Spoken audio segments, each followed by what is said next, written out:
大家好，我是广墨料理老师。黄油曲奇很多人都喜欢吃，今天我教大家做的版本，口感酥软，入口即化，操作也非常简单，3步就可以搞定。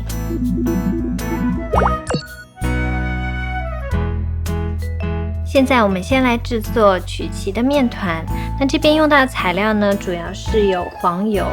那黄油它的一个状态非常重要，我们用手指轻轻的去按它，可以轻松的把它压下来，这样子一个软硬程度呢就是正好的。我们先把它放到除湿机里面来。现在呢，我们用糖粉过筛一下，因为糖粉容易受潮，所以结块，我们就把它用筛网过滤一下。这样一步呢，是为了让黄油和糖待会儿在打发的时候更好的融合。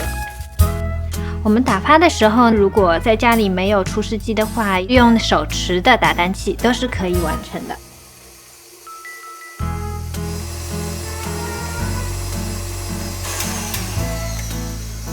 要打到一个什么程度比较合适呢？就是黄油略微的发白，有一点点轻轻的这种羽毛的状态，比较蓬松就可以了。那现在呢，我们过筛面粉，这个配方比较松软口感，是因为我有部分的面粉用了玉米淀粉来替代，这样呢可以降低面粉的一个筋度，所以最后可以达到入口即化的一个口感。这里我会加少许的盐来做一下调味。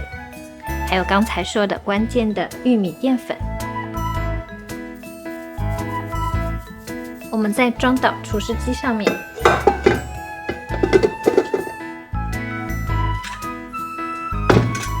继续翻拌面粉的时候呢，速度不能太高。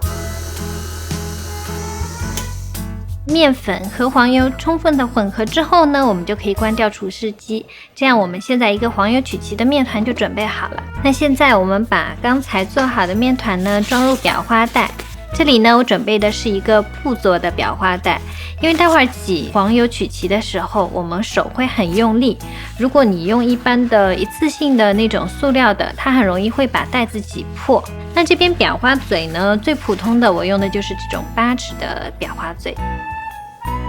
那如果到了冬天的时候呢，你捏它的状态特别硬，也很难用力的时候，我们可以稍微的用手温去温暖它，把它揉一下。夏天的时候呢，它的状态会特别软，那么我们也可以稍微冰箱里面略微的冷藏一下下。我们可以先把面团挤到最前面，之后呢，我们一个手指把它绕过去，再旋转裱花袋，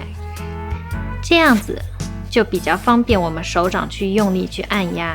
在挤的时候呢，每一个一定要相距一定空间，因为这样方便它的受热均匀。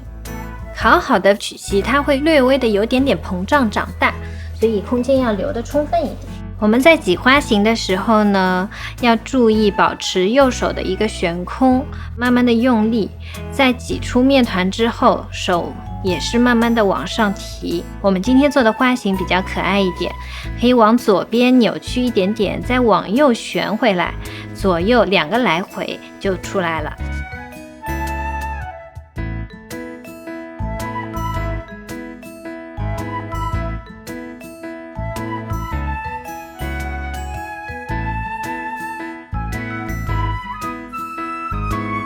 那我们现在就把裱花完成的曲奇放进预热150度的烤箱，基本上烤30分钟左右就可以了。每个人家里的烤箱的温度会略微有一些差别，所以我是建议大家在最后5分钟的时候呢，可以看一下自己烤箱里面的曲奇，如果颜色正好，就可以拿出来了。